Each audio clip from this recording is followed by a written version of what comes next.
Hello, my name is Julie and this is KS Mom Crochets, and today is Crochet Podcast number 86. So I got a couple things to show you all. I haven't crocheted a ton this week, but I do have a few things finished that I wanted to get on here and share with you all. I also have some Happy Mail, but I'm gonna see if how long this video gets, and then decide whether or not I'm going to make a separate video or add it to the end of this. So I'm just going to go ahead and get started and show you what I've been up to. So last Saturday, the new project for Litza's Cow, which is Coco's Crochet, Coco's Crochet Cow 2024, she drew out the new project for us to do. And it was an eyeglass case, and I wear reading glasses, and I have reading glasses everywhere in this house. So this was a great project for me to work on. And I was trying to think of what I wanted to do for this project, because there are tons of different designs, different patterns out there for eyeglass cases, and they're really, really cute. But I don't know, for some reason when I do this, the past few times I've done projects for her cow, I have just like came up with my own thing. And that's kind of what I did this time. I got these little clasps from Hobby Lobby. And this is what the packaging looks like. It's the Artiste brand, and they're just under $2. And it's 3.35 inches, and it's called a purse frame, but it looks like this. And I made my little eyeglass case. I have used this purse frame clasp before to make coin purses for my daughters.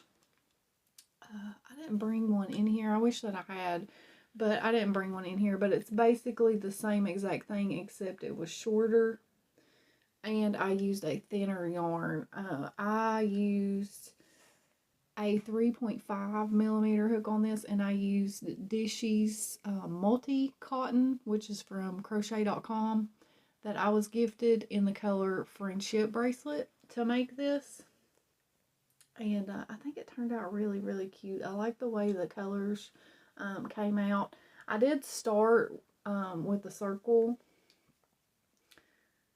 and increased out, and then just started going up the sides. I didn't do back loops or nothing. I just went straight up, and then I switched to, I think about right here, I switched to half double crochets, and then for the top I just did single crochets. And I did not have enough stitches around my circle to go like to match up with the holes, but I just fudged it and it worked out fine. There were more holes in this frame than there was on my project. Now I do think that it is better to use a thinner yarn.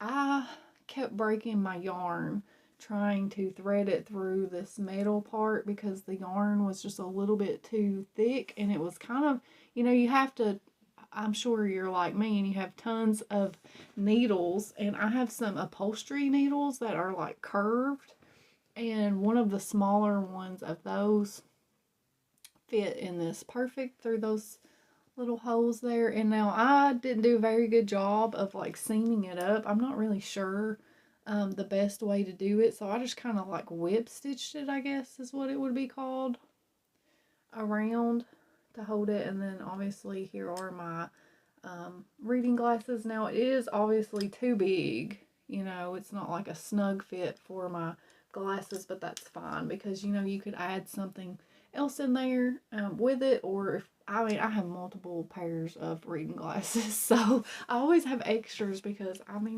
if you can't see without your glasses, then you need extra pairs. So yeah, I really like how it turned out, and I'm glad that this was chose as one of the projects because I've never made, an eyeglass case before. Like I said, I have made something similar to this that was a coin purse. And if I remember, I will try to take a picture and insert what they look like. But if not, it's basically the same thing. Like I said, it was just shorter, and I used a thinner yarn, which worked better. But I do like how sturdy this is, and where it's cotton, it's not going to stretch. So I really like it a lot, and I love these little frames that they sell. I know you can get them on Amazon too. I think they're a little bit more expensive than they were at Hobby Lobby, but I really think that they are very cool to use and that they are very useful, and I think they make something so cute. I just love that. So that is my my cow project for Litz's Coco's Crochet Cow 2024. And then the next thing that I finished is I made another doll dress, and it's very simple. So I have showed a doll like this before. It was called a Blythe doll. And I have a brown haired one as well. And last time I showed a blonde doll. But whenever you buy these, because they're fakes, they're not like the real doll, because the real dolls are very expensive, like $300 or more or less or something, I don't know. But they're very expensive on eBay. So this is a generic Blythe doll from AliExpress, and when you get them, they come naked. They have no clothes on.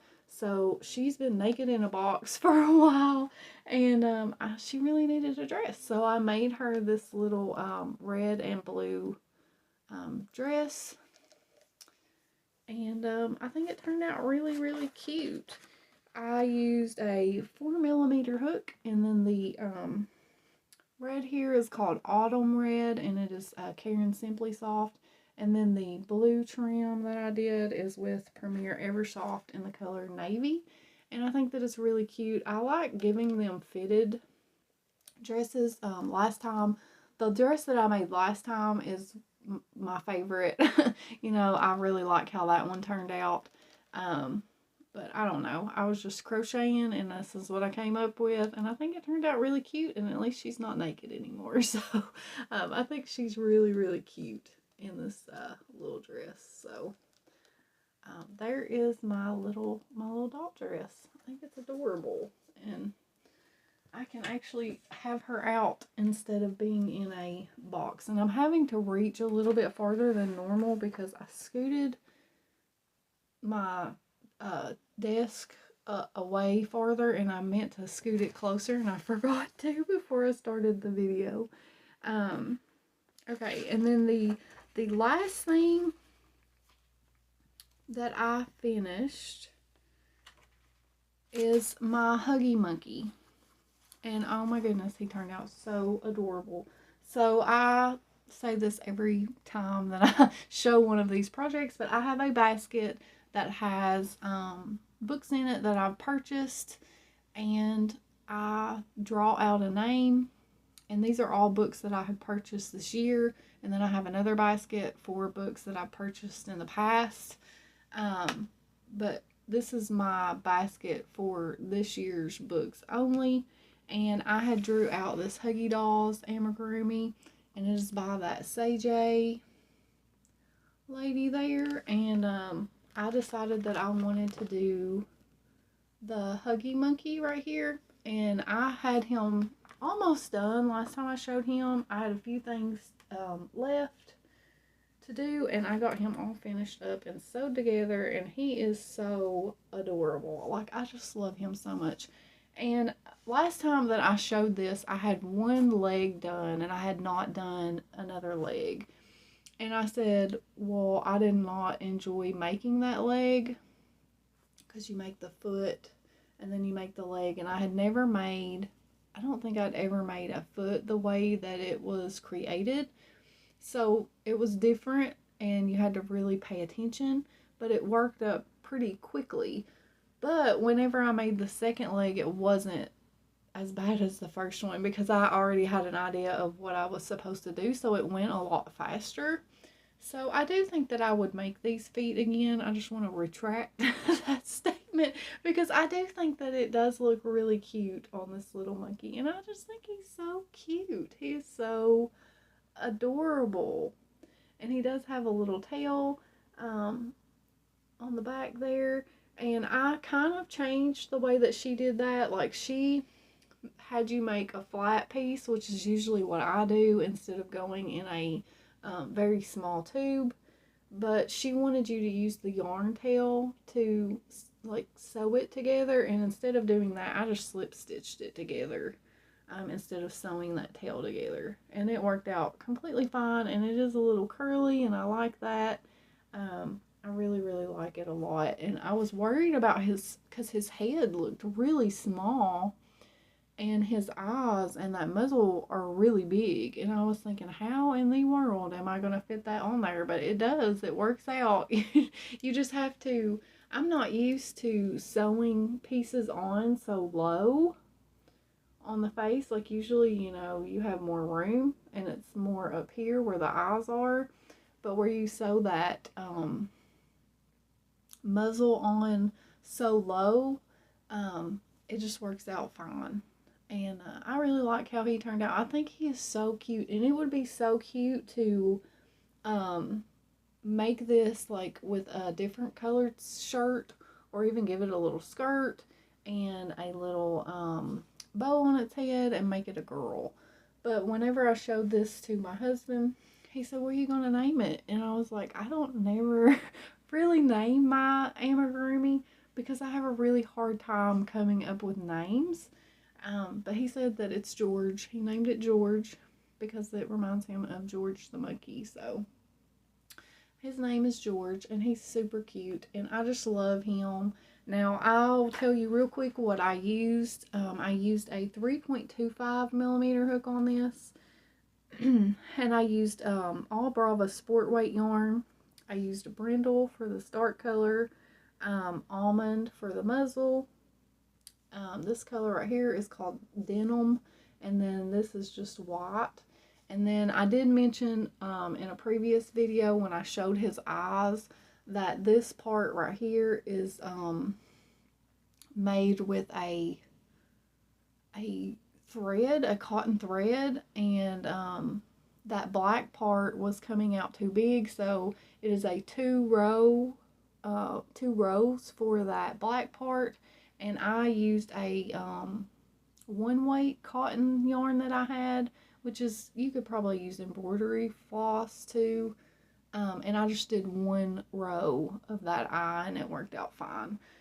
Because my eyes were, you know, bigger. It just, this black part was coming out too big because I didn't, where I had used a smaller yarn.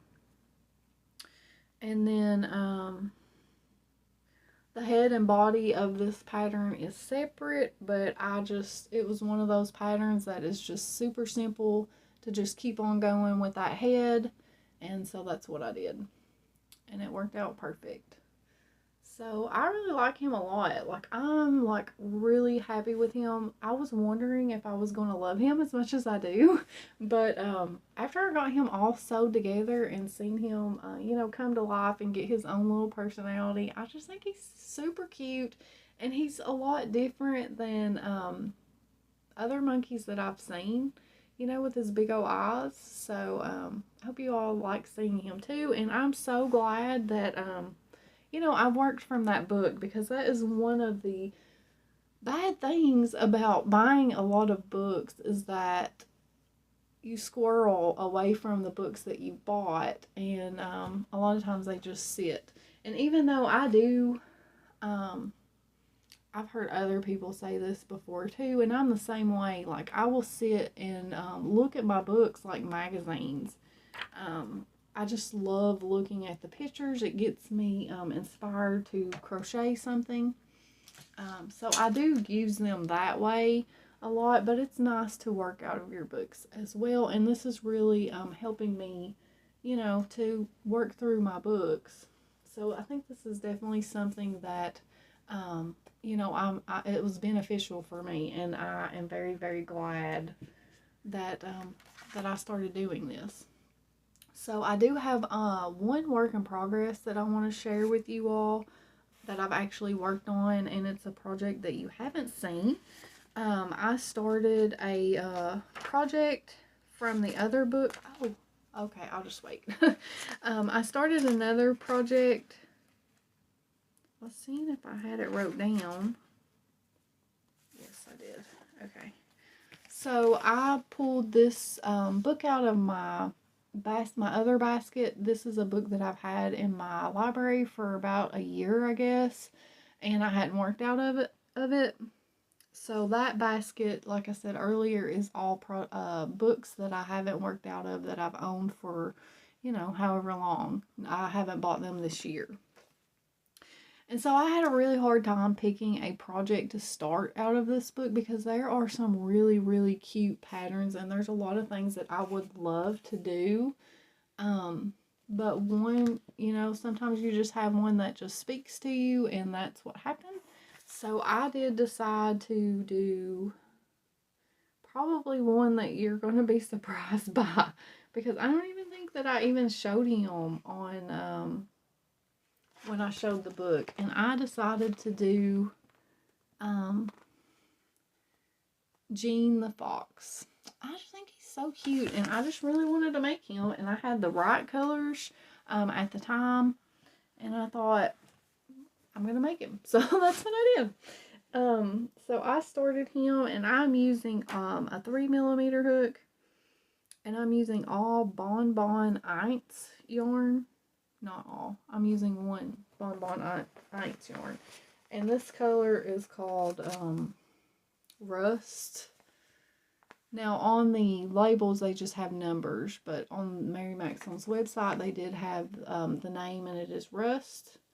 I think that's a great fox color. And then I'm just using a Brava Sport Weight yarn, which is thinner than that yarn in Brava Sport, but that's all I had at the time. And so I started him, and he is only partially done, okay? So he looks a little funny right now, but here is my beginnings of my fox. So I still have quite a ways to go. So funny looking. So I still need to do, obviously the ears. He's going to have a scarf on. He needs arms and a tail.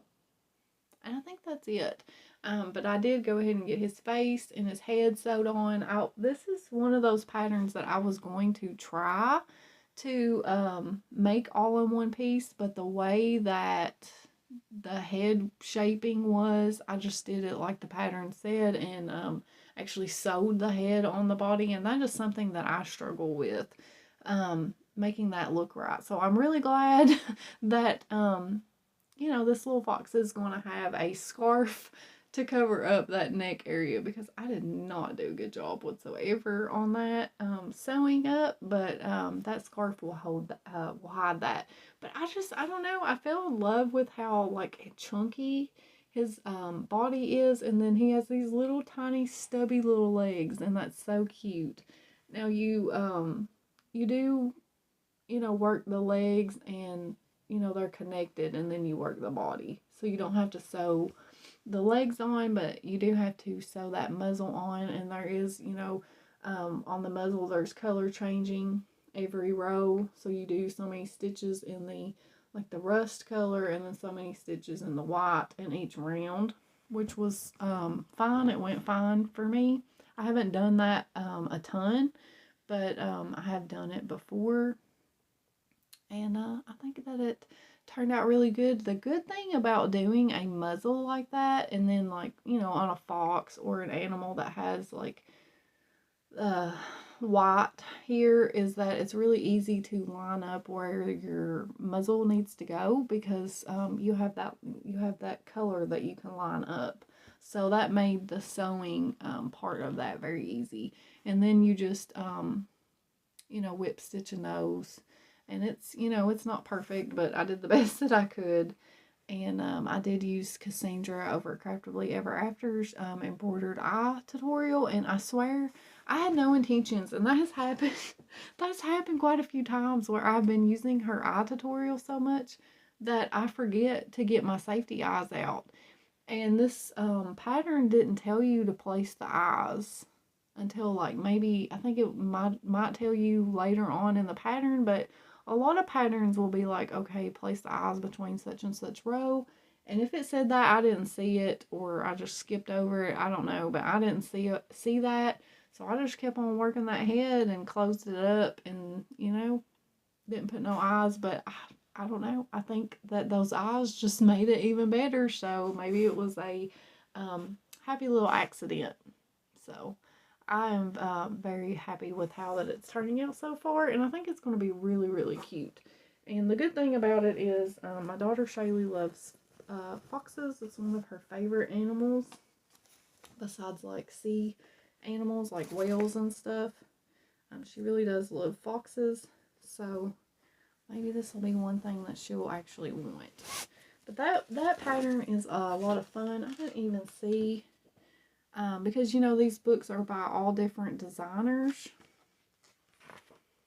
Oh, this is by Ilaria Calorie. That is her pattern. So that's who that pattern is by, Jean the Fox, but it is in the Zoomigurumi 3. So I almost forgot that I needed to draw another book out to do for my, books that I haven't worked out of that I bought this year, which is in this pink heart basket. And I only have 4 in there. I think I forgot to put my newest book in there, so I think I forgot to put it in here. So I don't know. I think I'm just going to go ahead and draw out, and I'll just add it in after this because I just completely forgot to draw it out. But here is, or to put it in, I can't talk today, guys. And I got Pica Pau 3. So that is going to be interesting to work from that book. I know that these patterns are a little bit more time consuming. I'm going to grab this book real quick. Okay, so it took me a minute to find this, but it is the Pica Pau 3 book, and there are so many adorable patterns in here. But like I said, these patterns are a little bit more advanced, I guess. Some of the techniques used, so we will see what I come up with. I was trying to find the page that has all of them, but here are the patterns in this book, and I'm not really sure which one that I want to do. I know there's plenty that I want to do. Like, I really want to do, like, I picked these 2 that I really like the most. So I'm not really sure which one that I will choose to do because they are all super, super cute. I'm not sure.